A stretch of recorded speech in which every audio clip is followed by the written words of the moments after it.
26 তারিখ সকালবেলা উঠেই দেখি এলাকার সবার বাড়ির সামনে BMW, মার্সিডিজ সহ সব নামি দামি কোম্পানির একটা গাড়ি। বাংলাদেশে কোনো শোরুমে গাড়ি পাওয়া যাচ্ছে না। জানা গেল অনেকে ইন্ডিয়া থেকে গাড়ি আনার চেষ্টা করছে, কিন্তু মোদি সরকার আমাকে পরে নারাজ থাকায় সে আমাকে কোনো গাড়ি দেবে না, কারণ আমরা তাকে কোনো ইলিশ দিই না। তারপর একটু খেয়াল করে দেখলাম সবাই দ্বারে আইফোন 14, 15, 16 প্রো। দেশের মোবাইলের দোকানগুলোরও একই অবস্থা। একটা নোকিয়া 512 মোবাইল পর্যন্ত দোকানে নাই। সব নাকি বিক্রি হয়ে গেছে। একজন 10টা 15টা করে বলে ফোন কিনে নিয়ে গেছে।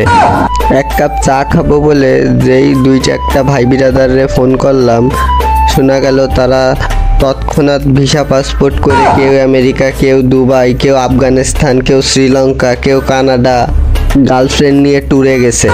আমি তো হতবাক, একদিনের মধ্যে এগুলো কিভাবে হয়ে গেল। তারপর শোনা গেল সবাই নাকি হ্যামস্টার কমব্যাক থেকে পেমেন্ট পাইছে। এটা শোনার পরে তো আমি একেবারে হতবাক। আমি আমার ব্যাংক অ্যাকাউন্টটা দৌড়ে যেয়ে লাফায় চেক করলাম, কারণ আমিও তো হ্যামস্টার কমব্যাটে কাজ করেছি। দেখি কি খালি ডলার আর ডলার, ডলার আর ডলার। এবার আমিও কিছু করার চিন্তা ভাবনা করলাম। একটা গাড়ি কিনতে হবে, একটা আইফোন 60 কিনতে হবে, পাসপোর্ট ভিসা করে আমেরিকা, লন্ডন যেতে হবে।